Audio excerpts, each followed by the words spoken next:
Oke, shalom semua. Berjumpa kembali di kelas belajar kita. Kita sudah ketemu sebanyak 4 kali ya. Kita sudah bicara 5 kali, 5 kali. Ini keenam.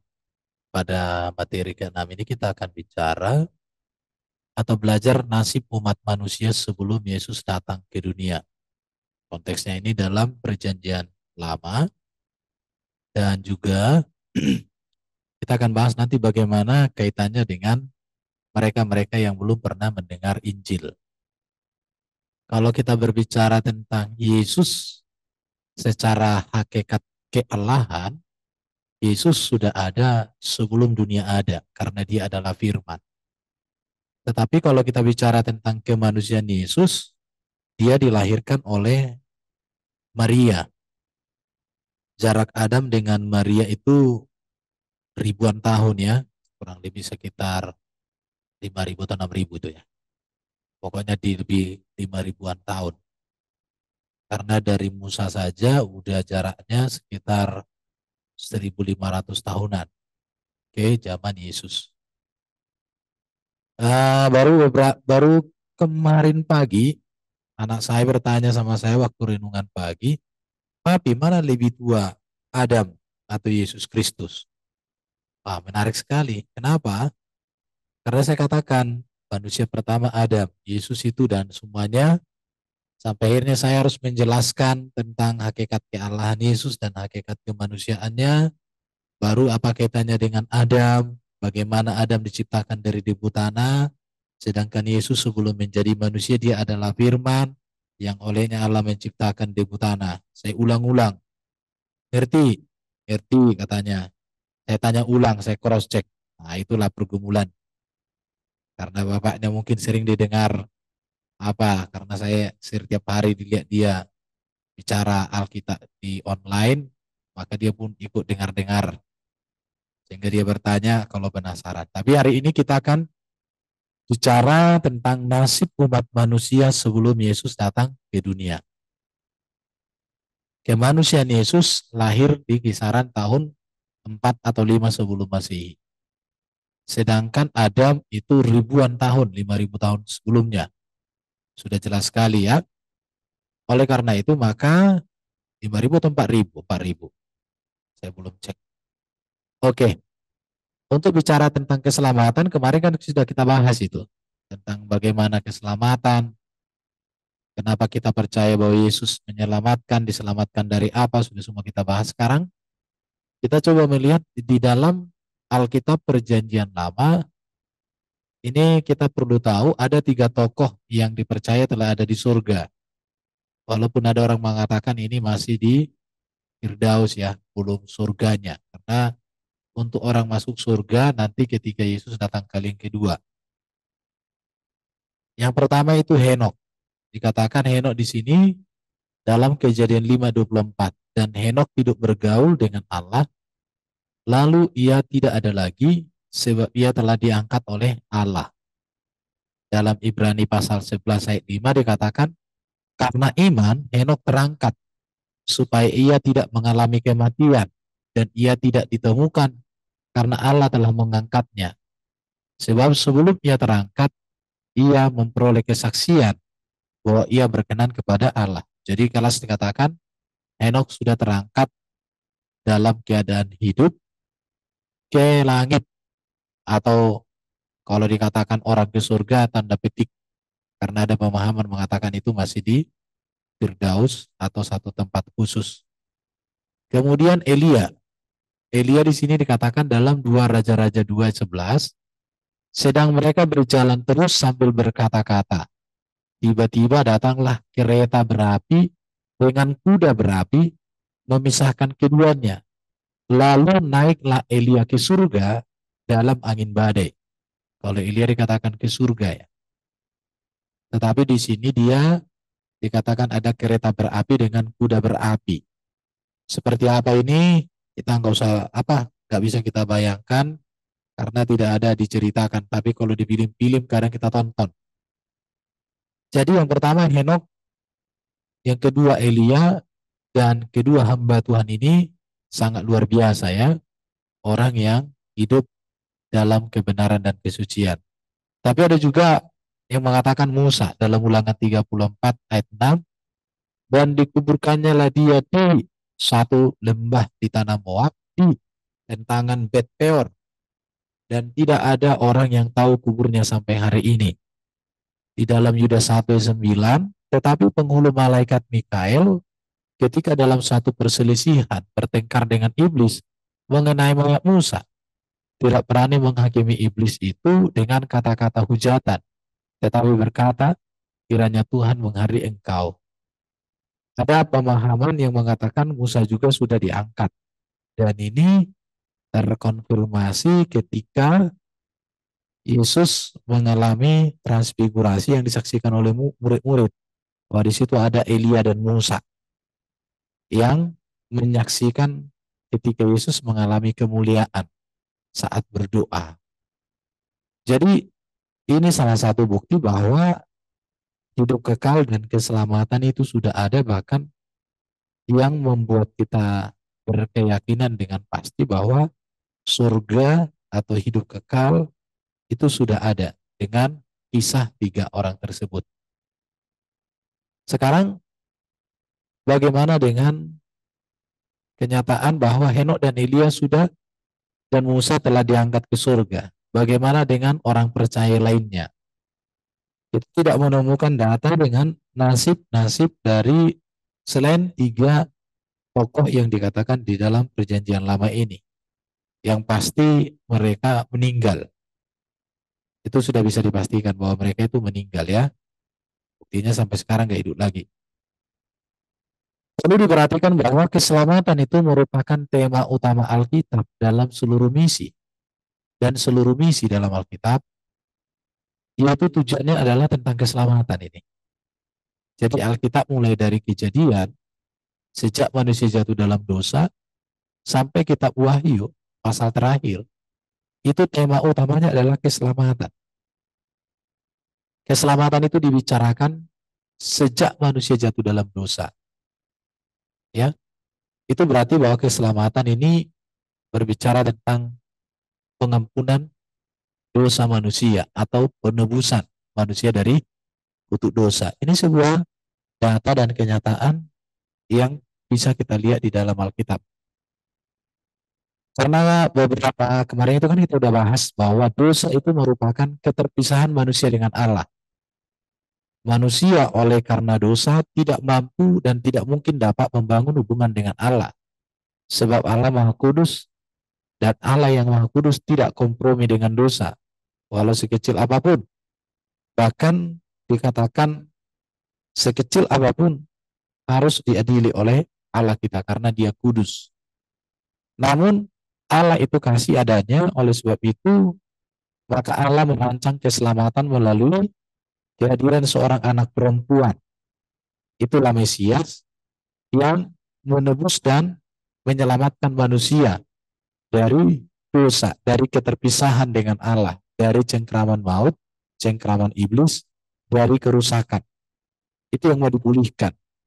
Dan itu tertulis dalam Kejadian 3:15 bahwa seorang keturunan wanita akan hadir yang akan memberikan manusia kemenangan atas iblis, kemenangan atas kuasa dosa, kuasa maut yang terjadi akibat dosa itu. Baru kalau kita melihat di dalam seluruh perjanjian lama, maka kehadiran Sang Mesias ini merupakan perjanjian kekal dari Allah kepada manusia yang ditandai dengan adanya kurban keselamatan. Jadi Kejadian 3:15 itu janji Allah tentang Mesias. Janji tentang Mesias itu dimateraikan atau ditandai dengan darah, perjanjian darah. Itulah yang tertulis dalam Kejadian 3:21.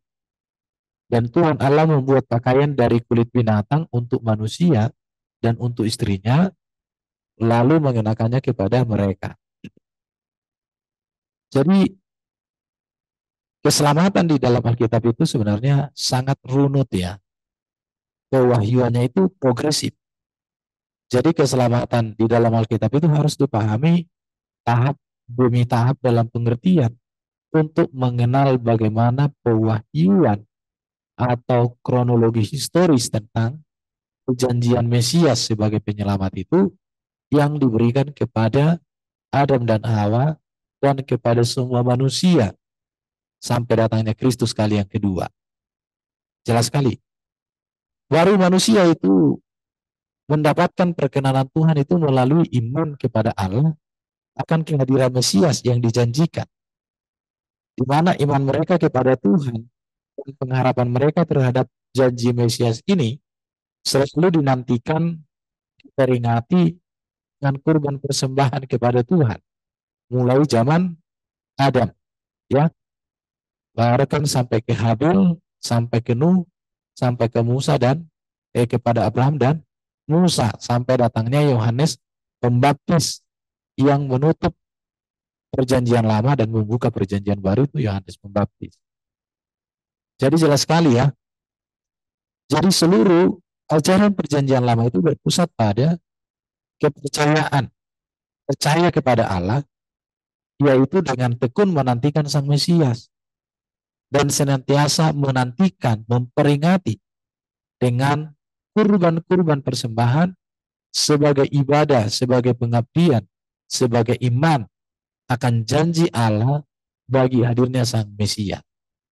Inilah yang namanya keselamatan yang ditetapkan oleh Allah bagi manusia sejak zaman Adam jatuh dalam dosa. Karena kenapa?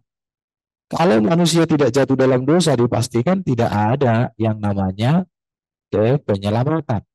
Tapi karena manusia jatuh dalam dosa, maka Allah mengasihi manusia yang diciptakannya itu dengan cara memberikan Mesias sebagai penebus yang memulihkan segala sesuatu yang terjadi akibat dari dosa itu sendiri. Oke, jadi kita bisa pastikan bahwa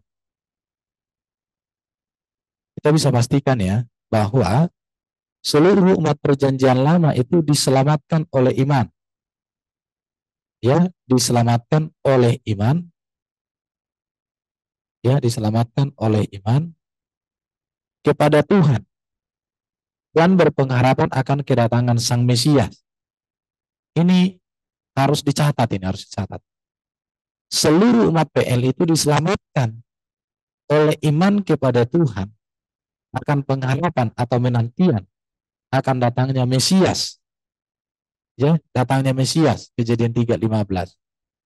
Serta memperingati dan menantikan dengan adanya kurban sebagai tanda janji penebusan yang telah disempurnakan dalam kedatangan Yesus. Ini bisa kita baca nanti di dalam Ibrani pasal 7:11 sampai dengan pasal 8 ayat 13, kemudian Ibrani pasal 9 ayat 11 sampai dengan pasal 10 ayat 14. Ibrani pasal 7 sampai dengan 9 dan 10 8 ini berbicara tentang Kristus Yesus datang sebagai Mesias. Mesias artinya kan dia seorang imam juga. Dia adalah seorang imam yang berdasarkan perjanjian keimamatan Melkisedek. Bahkan dia sebagai kurban Paskah, kurban pendamaian yang sempurna. Bahkan juga berbicara Yesus pengantara antara manusia dengan Allah. Itu jelas sekali. Jadi kita melihat bahwa rancangan keselamatan Allah itu berpusat pada janji Mesias yang digenapi oleh kehadiran Yesus Kristus. Jadi semua umat perjanjian lama itu beriman dan melakukan kurban sesuai ketetapan Tuhan kepada Adam. Itu udah pasti. Pola ini menjadi pola yang diteruskan secara turun-temurun. Mulai ke Habel, sampai ke Nuh, sampai ke Abraham, sampai ke Musa, dan puncaknya Kristus Yesus datang menggenapi dan menyempurnakan seluruh kurban-kurban itu. Ini keselamatan.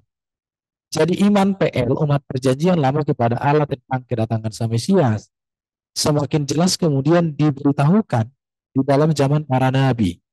Contoh, Abraham dikatakan di sini, engkau akan menjadi berkat, olehmu semua kaum di muka bumi akan mendapat berkat. Kejadian pasal 12 ayat 2 sampai dengan ayat 3.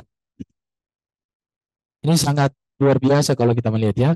Musa seorang nabi dari tengah, dikatakan di sini. Musa, kepada Musa dikatakan seorang nabi dari tengah-tengahmu, dari antara saudara-saudaramu sama seperti aku, akan dibangkitkan bagimu oleh Tuhan Allahmu. Inilah yang harus kamu percaya. Jelas sekali dikatakan di sini. Dialah yang harus kamu dengarkan, dipercaya. Kemudian kita melihat lagi secara historis ya, secara dekat dalam. Yesaya, sebab seorang anak lahir telah lahir untuk kita, seorang putra telah diberikan untuk kita. Lambung pemerintahan ada di atas bahunya dan namanya disebutkan orang penasihat ajaib, Allah yang perkasa, Bapa yang kekal, Raja damai.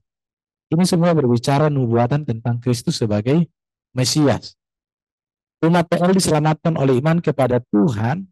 Ini diberitakan dengan jelas dalam kitab Ibrani pasal 11 ayat 1 sampai 40. Jadi kita melihat bahwa bagaimana nasib umat perjanjian lama sebelum datangnya Yesus Kristus.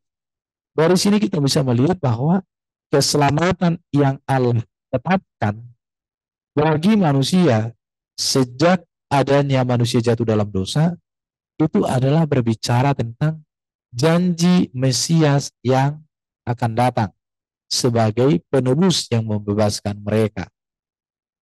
Dan seluruh umat perjanjian lama itu mengharapkan kedatangan Mesias itu dengan mereka membuat atau bertekun mempersembahkan kurban sebagai tanda perjanjian dan tanda peringatan, tanda pengharapan kepada Mesias sebagai penebus yang akan datang.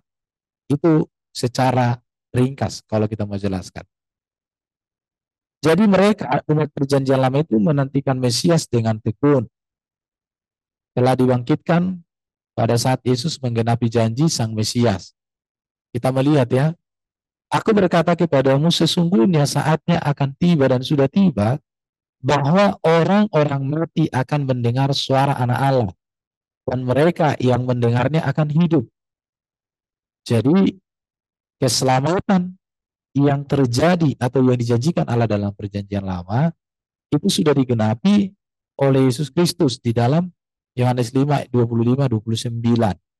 Dikatakan, aku berkata kepadamu sesungguhnya saatnya akan datang dan sudah tiba bahwa orang-orang mati akan mendengar suara anak Allah dan mereka yang hidup mendengarnya dan mereka yang mendengarnya akan hidup. Artinya di sini ada orang-orang mati kemudian mendengar Mesias yang sudah menggenapi janji itu, janji-janji yang mereka nantikan, dan mereka mendengarnya akan hidup. Sebab sama seperti Bapa mempunyai hidup dalam dirinya sendiri, demikian juga diberikannya anak mempunyai hidup dalam dirinya sendiri. Dan ia telah memberikan kuasa kepadanya untuk menghakimi, karena ia adalah anak manusia, artinya Yesus ya. Janganlah kamu heran akan hal itu, sebab saatnya akan tiba bahwa semua orang yang di dalam kuburan akan mendengar suaranya. Dan mereka yang telah berbuat baik akan keluar dan bangkit untuk hidup yang kekal. Tapi mereka yang berbuat jahat akan bangkit untuk dihukum. Nah, jadi jelas bahwa penantian keselamatan dalam perjanjian lama sudah digenapi pada hadirnya Kristus.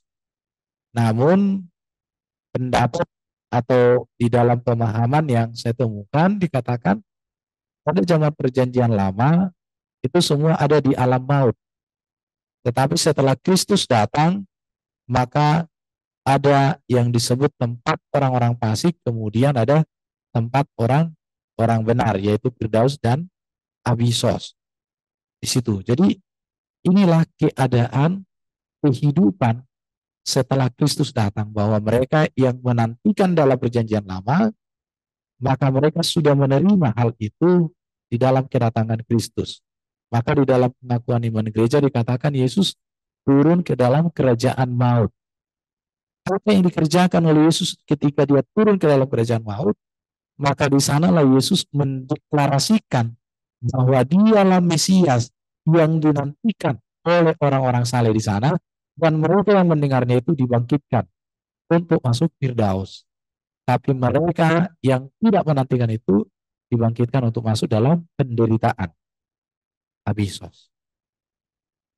Ini hal yang harus kita melihat tentang betapa kepastian keselamatan yang dirancang oleh Allah yang tak akan berubah selama-lamanya itu nyata dan sudah sempurna di dalam karya Kristus Yesus, Sang Firman yang menjadi manusia.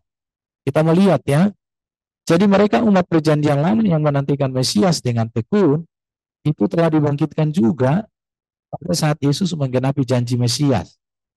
Dikatakan di dalam Matius 27 ayat 51-53. Yesus berseru pula dengan suara nyaring lalu menyerahkan nyawanya. Dan lihatlah tabur kayu suci terbelah dua dari atas sampai ke bawah, dan terjadilah gempa bumi. Dan bukit-bukit batu terbelah, dan kuburan-kuburan terbuka, dan banyak orang kudus yang telah meninggal bangkit. Dan sesudah kebangkitan Yesus, mereka pun keluar dari kubur lalu masuk ke kota kudus dan menampakkan diri kepada banyak orang. Saya pernah dengan Jack Cita membahas ayat ini bahwa memang ada di dalam catatan gereja bahwa peristiwa ini adalah peristiwa yang real. Saya lupa nama bukunya, tapi ada. Itu tulisannya Pak Bang Nur Sena ya, bisa nanti dicari.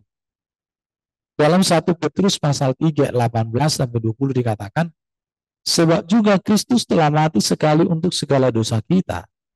Ia yang benar untuk orang-orang yang tidak benar, supaya ia membawa kita kepada Allah.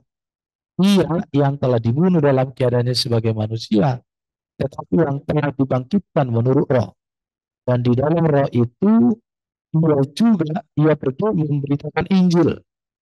Pemberitaan Injil di sini tidak dimaknai bahwa masuk ke dunia orang mati untuk menginjili, kemudian orang bertobat, bukan. Tetapi memberitakan Injil artinya mendeklarasikan kabar baik bahwa Dia Allah Mesias yang sudah datang sebagai penebus dan menyelamatkan yang dinantikan. Sekaligus Dia Allah Mesias, penyelamat yang dijanjikan oleh Bapa di surga, tapi mereka tolak.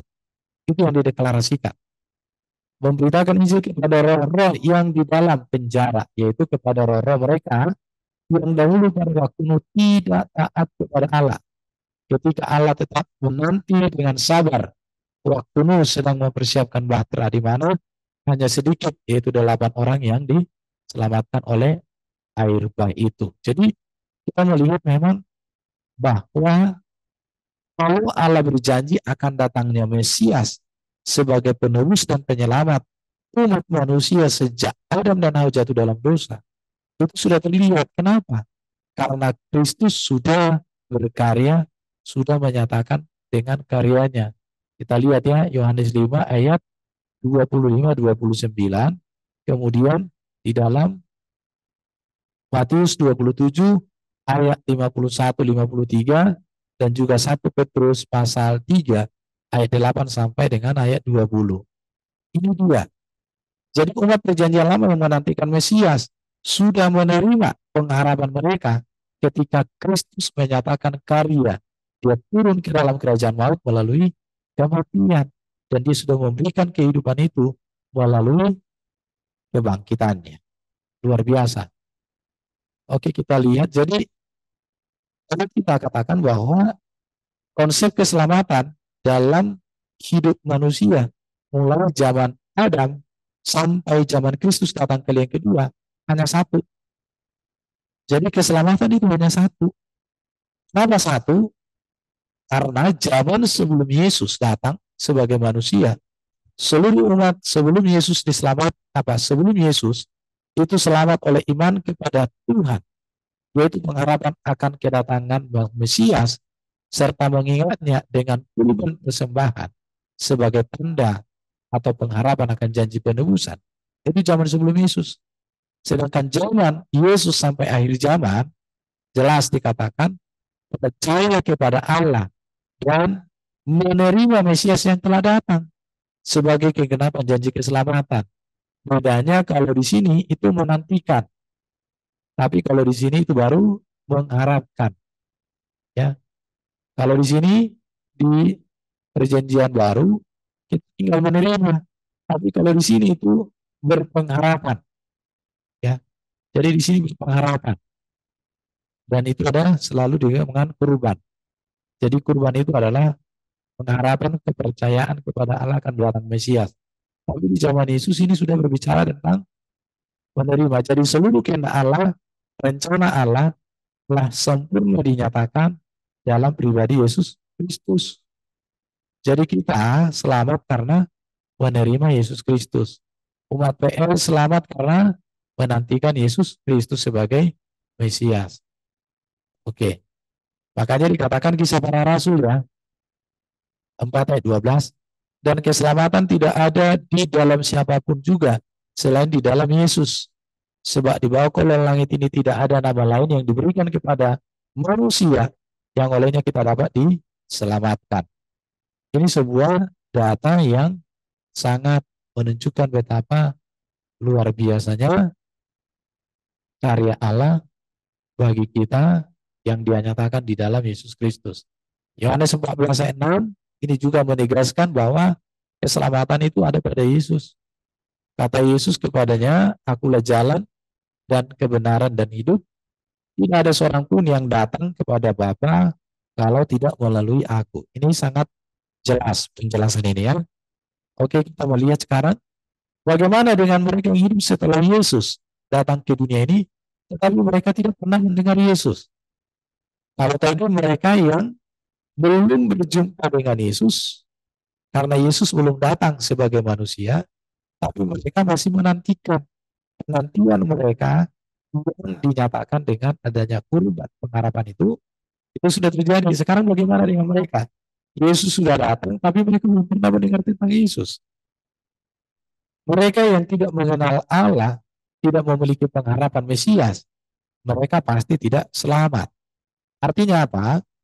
Dalam zaman yang lampau, Allah membiarkan semua bangsa menuruti jalannya masing-masing. Namun, ia bukan tidak menyatakan diri dengan berbagai-bagai kebajikan, yaitu dengan menurunkan hujan dari langit dan dengan memberikan musim-musim subur bagi kamu. Ia memuaskan hatimu dengan makanan dan kegembiraan. Artinya di sini apa? Bahwa di dalam perjanjian lama, Tuhan memberikan janji Mesias, tapi kalau orang tidak, apa itu dikatakan di sini, manusia masih bisa untuk menantikan Tuhan dalam hidupnya. Kalau dia menyadari siapa dia dan dia rindu untuk mengenal Sang Pencipta di dalam batinnya. Nah, di situ. Kita lihat lagi, jadi manusia tidak mengenal Allah karena mereka menolak untuk mengenal. Jadi mereka menolak. Mazmur 19 ayat 1 sampai 4 dikatakan, langit menceritakan kemuliaan Allah dan cakrawala memberitakan kerjaan tangannya. Hari meneruskan berita itu kepada hari dan malam menyampaikan pengetahuan itu kepada malam. Tidak ada berita dan tidak ada kata. Suara mereka tidak terdengar, tetapi gema mereka terpencar ke seluruh dunia dan perkataan mereka sampai ke ujung bumi. Jadi mereka yang tidak pernah mendengar tentang Yesus, tetapi mereka ingin mengenal Allah atau menyembah Allah dengan mereka mengagungkan, mereka percaya bahwa ada penguasa pencipta alam semesta dan mereka mau tahu dengan hal itu, tetapi dengan cara nurani mereka. Dan mereka tidak menggantikan Allah dengan membuat Allah-Allah lain, tidak menjadikan ciptaan itu sebagai Allah, tetapi mereka tahu bahwa ada sosok pribadi yang luar biasa melalui pewahyuan umum itu, maka keselamatan mereka dinilai berdasarkan hati nurani mereka itu sendiri. Betul ya. Jadi bagaimana dengan mereka? Katakan jika mereka tidak memiliki kesaksian, para nabi akan Allah dan karyanya, maka mereka akan binasa. Ibrani pasal 1 ayat 1 sampai 12. Perhatikan.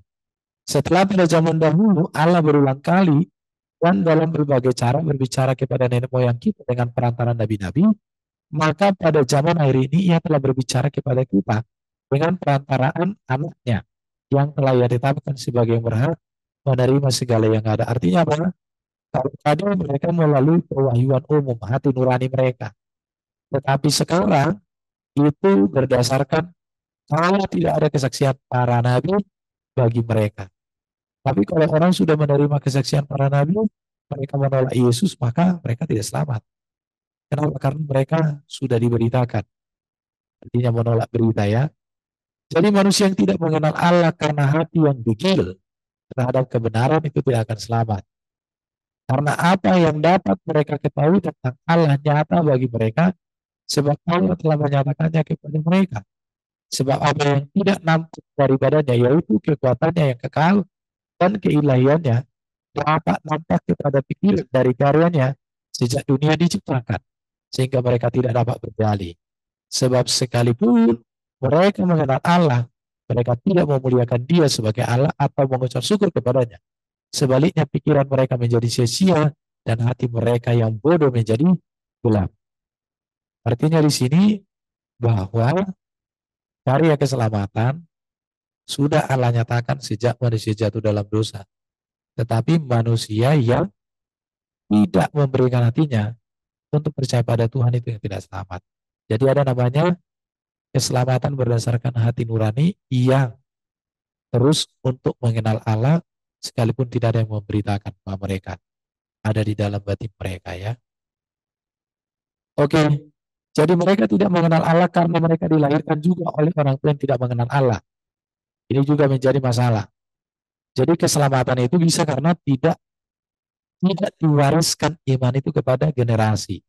Nanti saya coba bikin gambarnya ya. Mereka tidak mengenal Allah dan belum ada orang yang memberitakan Yesus. Bagaimana nasib mereka? Maka sekiranya seperti ini. Mereka tidak mengenal Allah karena mereka dilahirkan oleh orang tua yang tidak mengenal Allah. Jangan ada padamu Allah lain di hadapanku, jangan membuat dan seterusnya.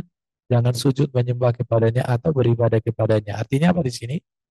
Orang tua yang tidak mengenal Allah, maka dia, apalagi dia membenci Allah yang benar, menolak Allah yang benar, maka dia akan mewariskan iman sebagai penentang Allah yang benar. Makanya harus mengerikan sekali ya. Aku Tuhan Allahmu adalah Allah yang cemburu, yang membalaskan kesalahan bapa kepada anak-anaknya, kepada keturunan ketiga, kepada keturunan dari orang-orang yang membenci aku. Tetapi aku menunjukkan kasih setia kepada beribu-ribu orang, yaitu mereka yang mengasihi aku dan yang berpegang pada perintahku. Artinya apa? Orang tua harus mewariskan iman. Bisa bapaknya masuk surga, anaknya masuk neraka. Kenapa? Karena tidak meneladankan iman atau menolak untuk percaya. Oke, jadi selamat dan tidak selamat itu bisa karena tidak mengenal Allah atau menolak untuk mengenal atau dilahirkan orang tua yang tidak mengenal Allah. Contoh ya, saya buat gambarannya gini. Di dalam dunia ini kan, bentar, saya ganti. Nah, rencana Allah itu manusia hidup kekal. Tetapi kenyataannya manusia ada yang kematian kekal, ada yang hidup kekal. Mengapa manusia mati kekal? Karena ini menolak untuk mengenal Allah, menolak untuk menyembah Allah. Tapi ini menerima karena percaya kepada janji Mesias atau menerima Yesus. Namun, orang yang ada dia tidak mengenal Allah, tapi bisa melahirkan keturunan mengenal Allah. Tapi bisa juga melahirkan keturunan tidak mengenal Allah. Kenapa? Karena ada pemberitaan Injil. Jadi orang dari sini memberitakan Injil ke sini. Ini namanya bisa. Atau dia bisa mengalami, dia punya kesadaran dari pewahyuan umum. Dia penasaran dan dia ingin mengenal Tuhan. Tapi di sini, karena dia mewariskan dosa yang sama atau kejahatan yang sama dari nenek moyang. Nah, di sini ya baru ini juga, tetapi sama ini anak orang tua yang hidup kekal bisa juga seperti ini terulang. Gambar yang di atas terulang. Ya, jadi di sini kita sekarang tugas kita adalah mari kita memberitakan Injil. Kalau berada di dalam kematian kekal, maka yang dapat menolong mereka adalah kita yang sudah memiliki hidup kekal harus memberitakan Injil. Itu ya. Masuklah di sini orang-orang yang sudah pernah mendengar Injil tapi mengeraskan hati atau mereka yang disesatkan. Contoh, mereka orang tua yang sudah disesatkan nabi palsu, kemudian mereka mensesatkan nabi palsu, yang mati kekal lah ini. Jadi ada faktor, ya. Intinya di sini keselamatan hanya ada pada Yesus. Kalau memang belum pernah mendengar Yesus, maka perhitungannya adalah hati nurani.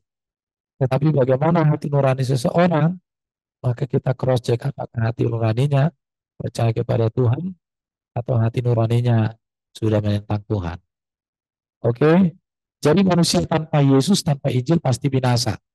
Karena itu gereja harus berbuat. Roma pasal 10 ayat 13-15. Sebab barang siapa yang berseru kepada nama Tuhan akan diselamatkan. Tapi pertanyaannya, bagaimana mereka dapat berseru jika mereka tidak percaya?